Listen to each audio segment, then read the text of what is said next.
Hello students, welcome back to the channel student. देखिए Fourier transform में मैं आपको करा रहा हूँ लेक्चर 4 होगा। इसमें आपको देखो मैंने आपको काफ़ी क्वेश्चंस करा दिए और लेक्चर 1 में आपको समझा दिया है कि आपको कैसे आगे क्वेश्चन को सॉल्व करना है। ठीक है, जैसे मैंने आपको उसमें आपको समझा दिया है कि आपको फॉर्मूला कौन कौन से यूज करने हैं। तो ज़्यादातर आपको 2-3 में ही काम चल जाता है फॉरियर ट्रांसफॉर्म में, ज़्यादा बड़ी बात नहीं है। ठीक है, दूसरी बात आपको मैंने एक साइन और कोसाइन, ठीक है, एक साइन सीरीज बनती है, कोसाइन सीरीज बनती है, उसका साइन का फॉर्मूला से पहले की वीडियो में कराया, वो आप जरूर क्वेश्चन देखें। तो आज की वीडियो में इस क्वेश्चन की स्टार्टिंग करते हैं। ये आपको मोस्ट इंपोर्टेंट क्वेश्चन, जो आपको मोस्ट इंपोर्टेंट क्वेश्चन कराने जा रहा हूँ। देखिए क्वेश्चन की डेट चेंज हो सकती है, बट आपका जो क्वेश्चन करने का तरीका है वो सेम आपका रहने वाला है। तो क्वेश्चन कहेंगे कि फाइंड द फॉरियर ट्रांसफॉर्म। आप अपनी गेम्स और गैस पेपर चेक कर लें, चाहे एमजी पर यूनिवर्सिटी से कोई से भी हो, आपको मिल जाएगा कि find the फॉरियर transform, find the फॉरियर transform cosine. ठीक है, कंडीशन इसमें दे दी अपने कोसाइन, याद रखना है आपको, कंडीशन को याद रख के चलना है। कोसाइन कंडीशन दे दी है e⁻⁻x²। ठीक है, अब हम इसको क्या करेंगे, वाई डेफिनेशन। आपको पता है कि हमने किस किस टाइप से इसको सॉल्व किया है। तो मैंने आपको एक साइन की बताई थी, कोसाइन की बताई थी। तो कोसाइन में साइन में क्या अंतर होता है, तो अगर हम FC e⁻⁻x² को जब हम सॉल्व करेंगे, क्वेश्चन को हम सॉल्व करेंगे, देन इसका फॉर्मूला बनता है 0 to ∞ fx का मतलब e⁻⁻x² जो आपको फंक्शन दे रखा है।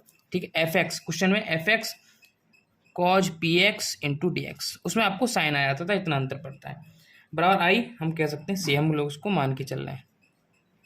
आई बात समझ में। अब देन हम इसका क्या करेंगे, आई का di/dt, इसका करेंगे डिफ्रेंसिएशन। तो di/dt इसको सरल बनाने के लिए बराबर 1/2। ठीक है, 1/2 आपको कैसे आ गया, देखिए e⁻⁻x², आपको एक हाथ आ गई, 1/2 हमने बाहर ले लिया। ठीक है, एक हाथ आपकी इसके कॉमन में आ गई, तो आपको बन जाएगी -2x, एक हाथ आगे आ जाएगी। ठीक है, cos -2x इंटू e⁻⁻x², आपका एच रहेगा, क्योंकि e⁻⁻x² का e⁻⁻x² रहता है, x² को हमने सॉल्व कर लिया। ठीक है, cos का बन जाता है आपको sin px इंटू dx। आई बस समझ में, आगे बस समझ में कैसे किया। cos को हमने सिर्फ ओनली चेंज कर दिया, इसको डिफरेंशिएट कर दिया आई मान के। अब इसका करेंगे अब इंटीग्रेटिंग। तो integrating by parts we get. अब इसका क्या करेंगे, इंटीग्रेशन करेंगे। तो इंटीग्रेशन के लिए आपको 1/2 आपका भारी है, कोई दिक्कत नहीं है।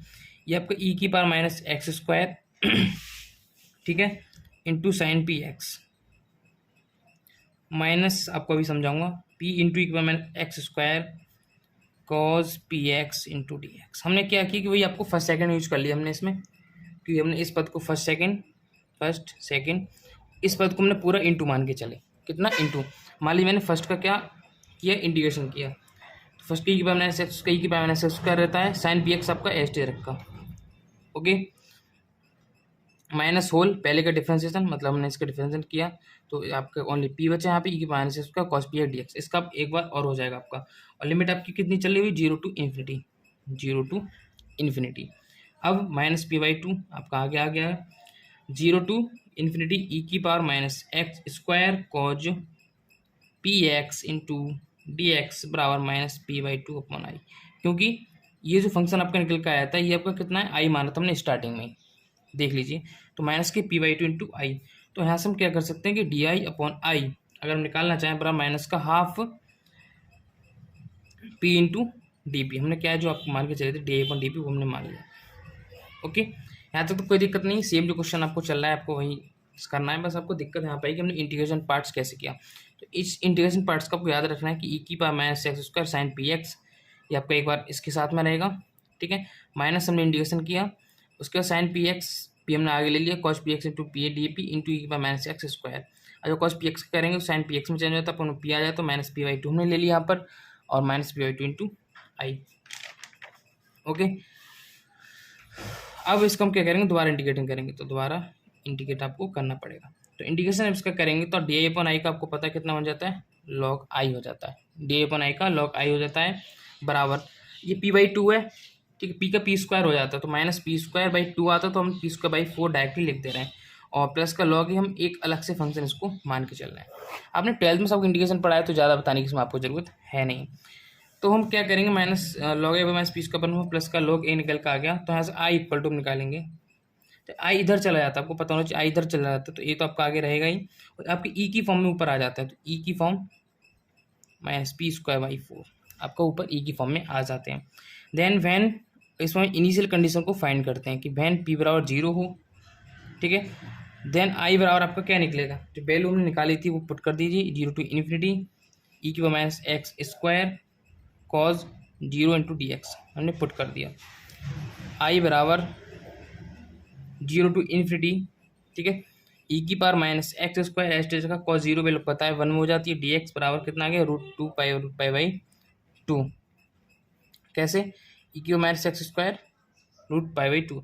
अब जो वैल्यू आपकी निकल का है ई की power minus x square cos 0 हमने मान के इसको सॉल्व किया, ठीक है। अब इसके लिए आपको क्या है, एक सीरीज आती है ई की पावर एक्स में निकल के, वो आपको यहाँ से पढ़नी पड़ेगी, वहाँ से आपको सॉल्व करना पड़ेगा। ईज हो, इसको बताऊंगा टाइम लग जाएगा, तो आपको याद रखना है कि सीरीज सॉल्यूशन वाले चैप्टर से आप देख सकते हैं, यहाँ से आपको डायरेक्टली सॉल्व करना पड़ता है। और ई की पावर माइनस एक्स या ई की पावर एक्स की सीरीज सॉल्यूशन मैंने आपको करा दिया ऑलरेडी। तो जब इसको सॉल्व करेंगे तो मैंने √2π/2 निकल के आ गया। देन इस वैल्यू को पुट कर देंगे, तो √π/2 बराबर ए पुट कर देंगे, इतना माना था हमने इसकी वैल्यू बराबर। तो आई इक्वल टू कितना निकल के आ गया, √π/2 इंटू ई की power minus p square by 4। Okay, तो यहाँ पे आपको याद रखना, डायरेक्टली आप वैल्यू याद कर लीजिए इसको कि ई की power minus x square into d x की वैल्यू √π/2, ठीक है। तो याद कर लीजिए, फिर आपको ज़्यादा दिक्कत इसमें नहीं होगी, तो ज़्यादा बेटर आप याद करें। यहाँ पे आपको ऐसा कोई चेक नहीं करेगा कि अपने वैल्यू को फाइंड किया है नहीं किया है, डायरेक्टली हम वो लोग यहाँ पे आपको मान लेंगे, ठीक है। तो आपको इतना था, मैंने आपको करा दिया। बहरहाल नेक्स्ट क्वेश्चन इसमें और एक और देखते हैं, 2 क्वेश्चन मैं आपको इसमें कराने वाला हूँ। ओके, तो नेक्स्ट क्वेश्चन आपके सामने कि so that the Fourier transform of f x e की power minus x square by 2 is √2π e की power minus p square by 2। ये आपका इंपॉर्टेंट क्वेश्चन मैं आपको पहले ही बता देता हूँ। तो we know that the Fourier transform, आपको पता है फॉर्मूला कि एफ एक्स बराबर एफ टेस्ट पी, हम इन्वर्सली डायरेक्टली फाइंड करते हैं 1/√2π minus infinity to infinity e की power i p x f x t x. Normal सी बात है, ये हमने पहले पता है, ठीक है। इसको हम एफ पी मान के बराबर √2π चलेंगे, ई की पावर आई पी एक्स और एफ एक्स की वैल्यू हमने यहाँ पे पुट कर दी, ई की power minus x square by 2 into d x.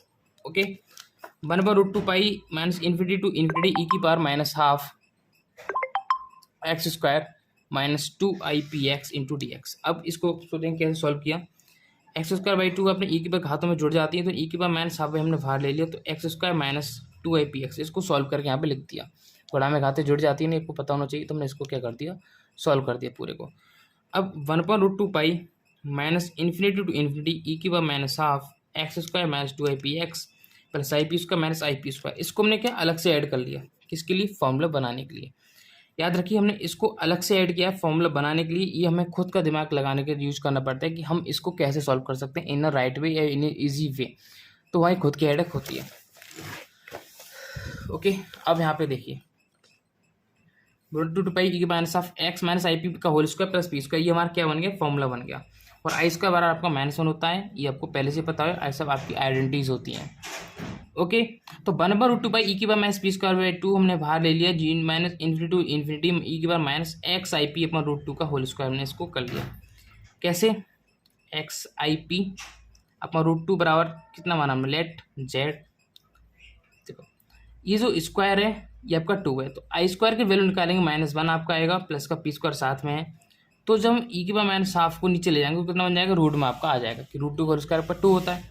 हमने इसको जेड मान लिया, तो डी एक्स डी जेड बराबर कितना, डी जेड बनेगा, क्योंकि एक्स ही यहाँ पे ओनली आई पी और √2 आपके क्या है, सब कॉमन फैक्टर की फंक्शन है, ये हमारे क्या है, कॉमन फैक्टर फंक्शन है, इससे हमें मतलब नहीं होता है।